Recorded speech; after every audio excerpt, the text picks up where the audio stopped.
Okay, here we are, Matthew Russell Lee, Inner City Press, here at the Southern District of New York Courthouse today, Monday, September 9th, 2024. Now, first on the Trump docket, this is from Friday, but we're going to report it. We live tweeted the E. Jean Carroll versus Trump appeal at the Second Circuit, and the basic no decision was made. The panel took it under advisement, and they'll be issuing something later, which we'll report as soon as it comes out.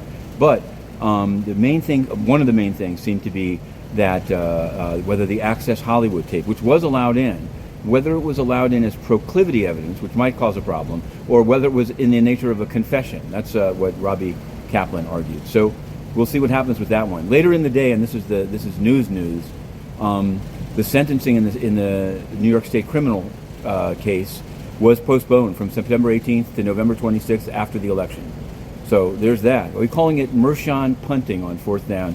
Did a song to that effect that you can find also on Twitter, YouTube, all over the place. In other political news, we wrote late last night we've been waiting for a ruling. It doesn't really impact any swing state, but RFK Jr. Is trying to remain on the New York, at least his supporters, Team Kennedy, are trying to remain on the New York State ballot. And Judge Carter, who heard arguments last week that we live tweeted, put out an order late Sunday night asking for the parties, or at least the plaintiffs, to clarify whether it's a class action of voters or just a single voter. So that's due today at 12:30, and we'll hopefully it'll go into the docket, immediately thereafter. Now, to jump forward, in the Southern District today, Monday, it all begins again. There are 3 new trials, one of which is a murder trial that we're going to cover, but it's in jury selection, so it hasn't really started. The other one is, initially I wasn't that into it, now I am for some reason. A Federal Trade Commission challenge to a proposed merger of handbag accessible luxury firms, Tapestry and Capri. The firms, the brands involved, Coach, Kate Spade, and Michael Kors. And the FTC argues that it's both anti-competitive for consumers trying to buy the bags and bad for employees. And some commentators have said, wait a second, the employees making these bags are mostly outside of the country. In fact, they might be mostly in China. Who knows? They're most in Asia. That's the way it was described. And so the question becomes, the FTC's been trying to expand, which may or may not be a good thing, antitrust law to cover worker concerns. But is this limited to U.S. workers, or is it a global thing? So this is back to the Trump docket or Trump philosophy. It's kind of a MAGA question that's going to be raised up there. And we're going to be covering it, at least until the murder trial kicks off for real, and it should be interesting. I'll say this from the left: why the administration is challenging this handbag merger, and apparently has yet to actually challenge Capital One Discover, a major $35 billion proposal that directly affects consumers in the credit card space.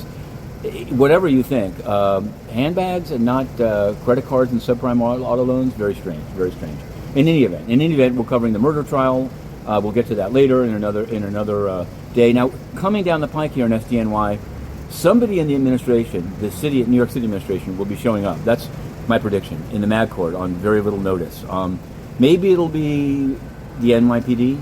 Maybe it'll be a brother of one of the guys that's selling consultants. I don't know. Nobody knows, but many houses have been raided, and we are on alert. We will be all over that one. And speaking of corruption that goes unaddressed entirely, the United Nations, an absolute cesspool of corruption. 2 convictions in the SDNY, but only of the bribers, none of the bribees, that remain working at the UN at the very top. At the very top.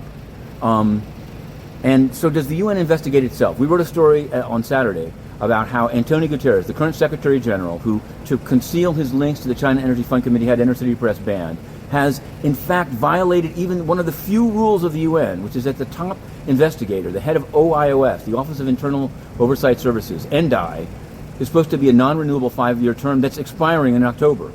This is to keep them independent and not beholden to the people they're supposed to investigate. Well, he wants NDI to be extended for 2 years, that conveniently overlapping with him getting out of the building over there without even...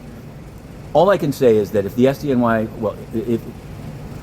if you're concerned about corruption in the United States, it's fine to go after Linda Sun, it's fine to go after various columnists. The UN itself is the sinkhole. And we're going to continue. We've been banned, but we've had law firms write, and we're not going to stop. To be continued, the Inner City Press.